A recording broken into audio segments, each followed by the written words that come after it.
మీకు వార్తలు రాయడం, విశ్లేషణ చేయడం వచ్చా? అన్యాయాన్ని ప్రశ్నించడం తెలుసా? ఇంకెందుకు ఆలస్యం? క్యూ న్యూస్ మిమ్మల్ని ఆహ్వానిస్తుంది. క్యూ న్యూస్లో పనిచేయటకు అనుభవం గల కంటెంట్ రైటర్స్ కావాలను. సంప్రదించవలసిన నెంబర్లు 8688926084. జూన్ 25న రాజ్యాంగ హత్య దివాస్.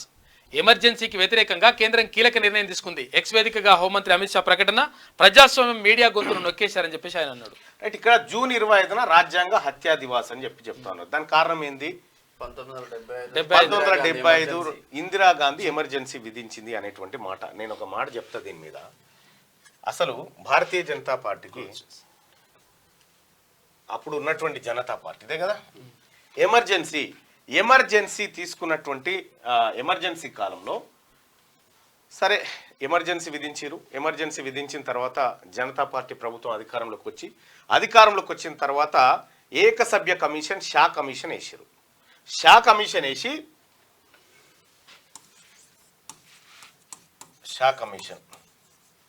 ఏకసభ్య కమిషన్ వేసారు జనతా పార్టీ. సరే, ఇప్పుడు ఉన్నటువంటి భారతీయ జనతా పార్టీ నాయకులు అందులో ఉన్నారు. ఈ షా కమిషన్ ఎంతసేపు ఇందిరాగాంధీని దోషిగా తేల్చేటువంటి ప్రయత్నమే చేసింది. అయితే ఈ షా కమిషన్ ఏం విచారణ చేస్తా ఉంది అంటే, ఎమర్జెన్సీ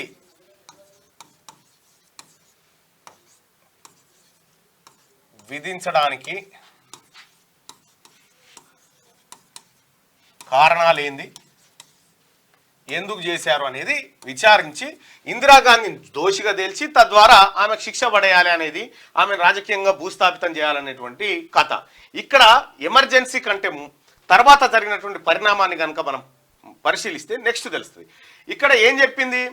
ఇందిరాగాంధీని షా కమిషన్ పిలిచింది. షా కమిషన్ పిలిస్తే షా కమిషన్ ముందు ఆమె హాజరైంది. ఈమెతో పాటు ప్రణబ్ ముఖర్జీ కూడా ఇద్దరు హాజరయ్యారు. అప్పుడు ప్రణబ్ ముఖర్జీ కూడా ఉండు. అయితే ఇక్కడ ఎమర్జెన్సీ షా కమిషన్ ముందు హాజరైనటువంటి ఇందిరాగాంధీకి షా కమిషన్ ఒక ప్రశ్న వేసింది. ఏం ప్రశ్న అంటే, అసలు ఎమర్జెన్సీ ఎందుకు విధించాం? ఈ షా కమిషన్ ఏంది? ఒక భారత ప్రభుత్వం నియమించినటువంటి ఒక కమిషన్. ఎమర్జెన్సీ ఎట్లా విధిస్తారంటే కేంద్ర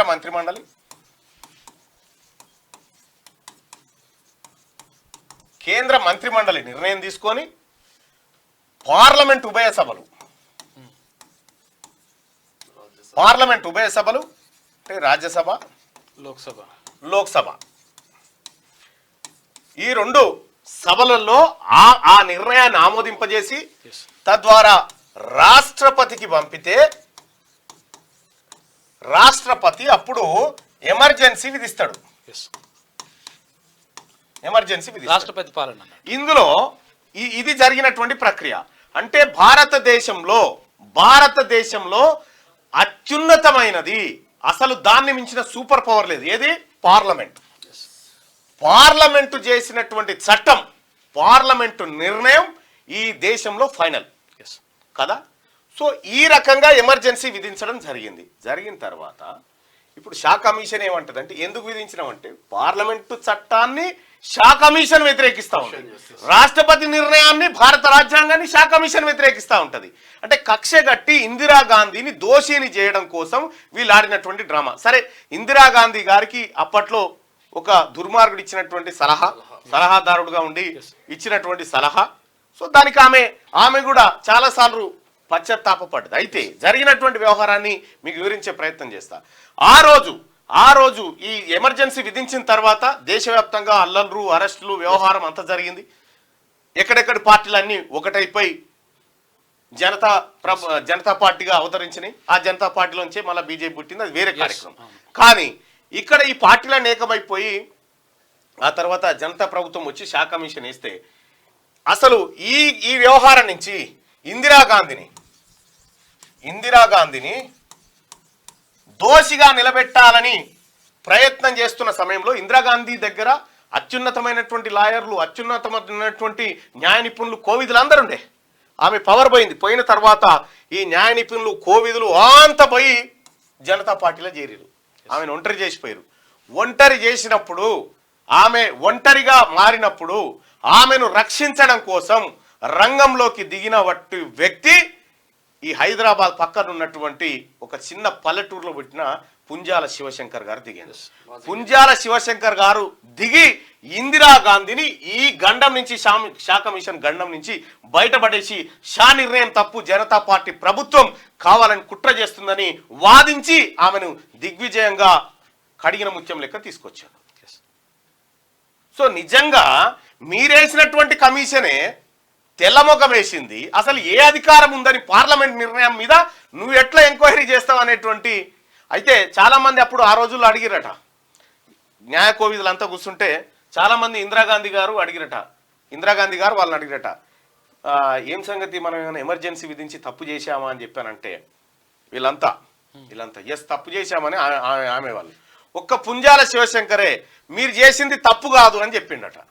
ఎట్లా అని వాదించి తీసుకొస్తే ఆ పుంజాల శివశంకరే భారతదేశంలో ప్రధానమంత్రి దగ్గర తర్వాత అత్యంత పవర్ఫుల్ వ్యక్తిగా ఉన్నటువంటి వ్యక్తి. ఇవాళ దేశంలో కానీ అంతెందుకు పుంజాల శివశంకర్ న్యాయశాఖ మంత్రి అయ్యే నాటికి మొత్తం అన్ని కోట్లలో ఒక బీసీ లేడు, ఒక కుమరే గారు అని జడ్జి గారు ఉంటుండే, బీసీ లేడు. ఆయన వచ్చి ట్రాన్స్ఫర్ల సిస్టమ్ ఇక్కడ ఉంచకుండా వేరే స్టేట్కి ట్రాన్స్ఫర్ చేస్తే ఇక్కడ బంధుప్రీతి పోతుందని ఇట్లా ట్రాన్స్ఫర్ చేసి సంస్కరణలు తీసుకొచ్చి మొత్తం ఇప్పుడు కొంతమంది బీసీలను న్యాయ వ్యవస్థలోకి తీసుకురాగలిగిండు. ఒకానొక అరే 4 దశాబ్దాలు స్వాతంత్రం వచ్చిన 4 దశాబ్దాల పాటు బీసీ లేడు న్యాయమూర్తి. ఆయన వచ్చిన తర్వాత జరిగింది. సరే, దీనికి సహకరించినటువంటి గొప్ప మహిళ ఇందిరాగాంధీ. ఎస్, ఈ రాష్ట్రంలో ఈ దేశంలో బీసీలకు మంచి చేయాలనేటువంటి ఆలోచన శివశంకర్ గారు ఇందిరాగాంధీ ముందు పెట్టినప్పుడు ఇందిరాగాంధీ గారు ఇక్కడ ఉన్నటువంటి ఈ ప్రత్యేకంగా ఇందిరాగాంధీ గారికి 300 కాపులు అంటే ముఖ్యంగా ప్రేమ. ఎందుకు ప్రేమ అంటే ఆ క్షణంలో నేను కష్టాల్లో ఉంటే నాకు అండగా నిలబడ్డాడు, నాకు అండగా నిలబడ్డ జాతి అది, నన్ను రక్షించిన జాతి అని ఆమె ప్రత్యేకమైనటువంటి చొరవతో ఉంటుంది. సో ఈ రకంగా ఎమర్జెన్సీ విషయంలో మీ పాత్ర ఏంది? ఎమర్జెన్సీ విషయంలో అదే అటల్ బిహారీ వాజ్పేయి గారు ఉన్నారు, మీరందరు ఉన్నారు కదా, ఆ రోజు మీ పాత్ర ఏంది? సో ఎమర్జెన్సీని కనుక ప్రజలు వ్యతిరేకిస్తే ఆ వెంటనే మీరు ఎందుకు ఓడిపోయారు? ఆ వెంటనే మీరు ఎందుకు ఓడిపోయి మళ్ళీ ఇందిరాగాంధీ గారు అత్యధిక మెజారిటీతో ఎందుకు గెలిచిరు? అంటే ఇందిరాగాంధీ గారి నిర్ణయము తాత్కాలికంగా మీరు చెప్పి ప్రజల చేత తప్పని చెప్పించిన అది శాశ్వతంగా తప్పు కాదు. ఎస్, ఇందిరాగాంధీ గారి నిర్ణయం కరెక్టే అని మళ్ళీ ఎన్నికల్లో ప్రజలు తీర్పిచ్చిరు. ఇంకా దాని మీద ఏం చేస్తావు? మీరు ఏం చేయదలుచుకున్నారు దాని మీద? మీకు గమ్మత్ విషయం చెప్పాలన్నా ఇంకొకటి, చంద్రబాబుకు పెళ్లి చేసింది శివశంకర్. పుంజాల శివశంకర్ గారే చంద్రబాబుకు పెళ్లి చేసి కాంగ్రెస్ పార్టీలో ఉండొచ్చు. శివశంకర్ వాళ్ళ కోడలే అనుకుంటా కదా కళా నాట్య మండలికి ఇప్పుడు చైర్పర్సన్ ఉన్నది.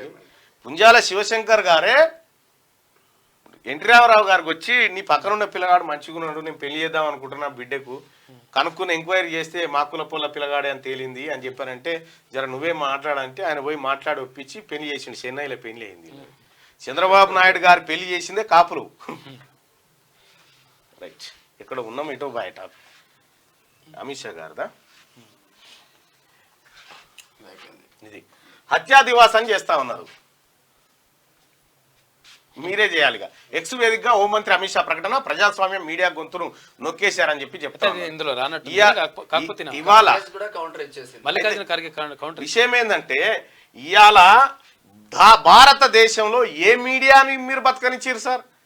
ఉన్న మీడియానంతా మీ గుప్పిట్లోనే పెట్టుకురు. ఆఖరికి ఎన్డీటీవీ ఉంటే ప్రణయ్ రావు చేతిలో దాన్ని ఓ పాత కంపెనీ షేర్లను కొని అదాని చేతిలోకి తీసుకుపోతుంది. ఏ మీడియాకి చెప్తారు? మొన్నటికి మొన్న మీడియా ఎగ్జిట్ పోల్స్ ఇస్తే 400, 390 ఇట్లా రాసుకొచ్చే, తీరా పీటలు ఇప్పేసరికి 230 ఉండే మనకు. క్యూ న్యూస్లో పనిచేయటకు సీనియర్ వీడియో ఎడిటర్స్ కావాలను సంప్రదించవలసిన నెంబర్లు 8688926084.